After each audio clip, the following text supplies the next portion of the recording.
¿Qué tal, chicos? Vamos a seguir con los huesos del cráneo. Vamos a ver un par de huesos más para que en la próxima clase veamos lo que es la base del cráneo, el endocráneo. Siguiendo con los huesos, como veníamos hablando, ahora en este momento es momento de hablar primero del hueso temporal. El temporal lo habíamos definido como un hueso par, lateral, irregular y neumático. Lo de neumático es porque tiene cavidades relacionadas con la audición. Y es más, en el espesor de una de las porciones que tiene este hueso temporal se encuentra la casi totalidad de los órganos del oído. Va a estar dividido para su estudio en una porción superior llamada porción escamosa o escama, que en el exocráneo participa de lo que va a ser la llamada fosa temporal y la articulación temporomandibular. Esto va a ser desarrollado en nutrición. En endocráneo, en cambio, vamos a ver que la cara endocranial participa de lo que va a ser parte del piso medio del endocráneo. Una segunda porción, que es posterior e inferior, llamada porción mastoidea, que en el exocráneo está representada por una apófisis, llamada apófisis mastoides, relacionada con las inserciones de un músculo de respiración, que es el esternocleidomastoideo, y también con un músculo llamado digástrico, que tiene que ver con la parte deglutoria, que va a ser justamente estudiado en nutrición. Y en endocráneo hay una parte que participa de lo que se llama el canal del seno lateral, que va a ser un accidente del piso posterior del endocráneo.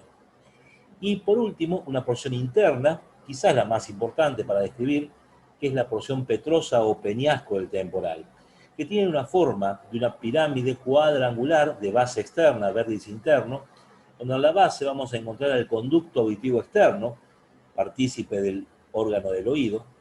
El vértice va a presentar un orificio del llamado conducto carotídeo, que va a ser un accidente importantísimo del piso medio del endocráneo, y de las cuatro caras hay dos superiores, una anterosuperior que va a participar del piso medio del endocráneo y una posterosuperior que va a participar del piso posterior. Mientras que las caras restantes, que son inferiores, una anteroinferior y una posterior, participan del exocráneo. En una vista externa, desde temporal, lo que es exocranial, vemos la escama es la parte superior, que tiene una raíz que la divide en dos porciones, superior e inferior, llamada apófisis cigomática. Esta apófisis cigomática, solamente para mencionar, tiene hacia adelante una eminencia convexa elipsoide llamada cóndilo del temporal y detrás una depresión llamada cavidad glenoidea, que en el texto van a ver que la llamada cisura de Glaser, que es un surco bien profundo, la va a dividir en dos porciones, una anterior articular y una posterior no articular, que va a formar parte de la pared anterior del conducto auditivo externo. Lo de articular, de la cavidad glenoidea, al igual que el cóndilo, es porque estas dos superficies, junto a la mandíbula, van a formar parte de la llamada articulación temporomandibular que van a estudiar en nutrición. En esta imagen se ve también que la porción mastoidea representa la llamada apófisis mastoides, situadas por detrás y debajo del conducto auditivo externo. Se puede palpar detrás de la oreja como una eminencia ósea redondeada, voluminosa, y dentro de la parte del peñasco, acá es muy poco lo que se puede ver, como les adelanté, el conducto auditivo externo es parte del peñasco, y esta apófisis, que después les voy a decir para qué sirve, se llama apófisis estiloides, que participa también de ese segmento. En lo que respecta a la cara endocranial de la escama, vamos a ver que hay unos surcos vasculares, las llamadas nervaduras de la hoja de higuera, que son ramificaciones de la arteria, meningia media, que irriga las meninges y irriga la parte ósea de la bóveda craneal. Esta escama tiene una superficie biselada, o sea, oblicua, articular parietal.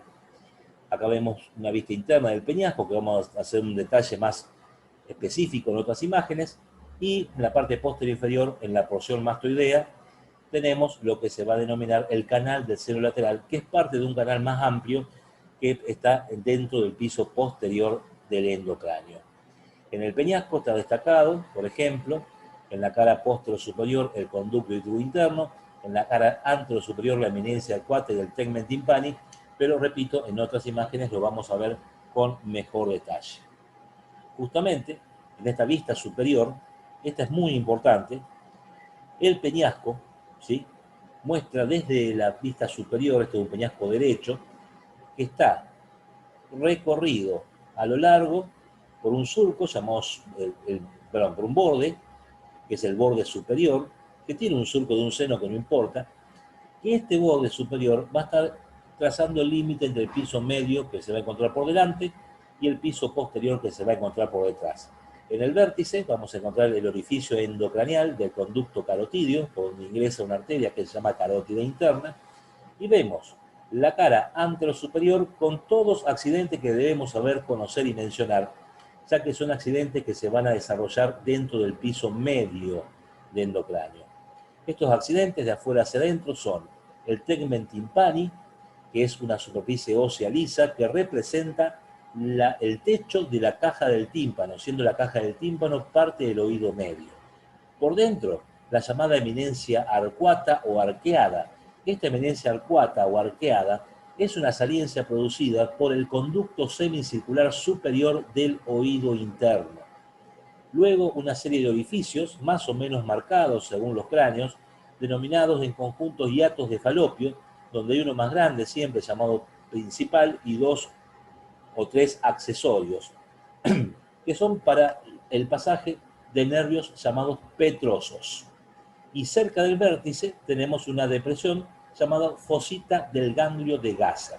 El ganglio de Gasser es el ganglio sensitivo del nervio trigémino y que va a tener jerarquía, por supuesto, en esta materia, por lo que es la base del cráneo. Y en lo que respecta a la cara póstero superior, vamos a tener el orificio endocraneal del conducto auditivo interno.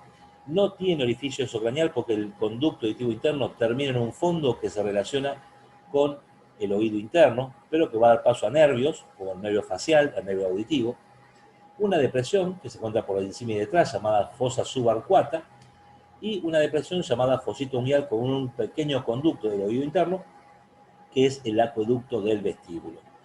Si le damos vuelta a esta imagen y vemos el peñasco desde abajo, vemos que la cara anteroinferior como elemento de jerarquía tienen una superficie ósea que prolonga hacia adentro la pared anterior del conducto auditivo externo, que corresponde a la base, y sobre el borde anterior vamos a ver un orificio, que es el orificio de la trompa de Eustaquio o trompa auditiva, y el canal tubárico o tubario, siendo la trompa parte del oído medio, que tiene un segmento óseo labrado dentro del peñasco, y sobre el canal tubario se va a insertar el segmento membranoso. Esto lo veremos luego con el tema audición. Y en la cara póstero inferior, tenemos una apófisis, que hoy la mencioné, llamada apófisis estiloides. La apófisis estiloides da inserción a ligamentos y músculos. Muchos de ellos lo van a ver en la materia nutrición, pero esta apófisis se la toma como referencia para decir, a partir de ella, qué elementos vamos a tener como para mencionar. Por ejemplo, hacia adentro, hacia la línea media, vamos a tener el conducto carotídeo también, que es por donde ingresa la arteria carótida interna, que luego de hacer un recorrido a lo largo del peñasco, sale por el vértice.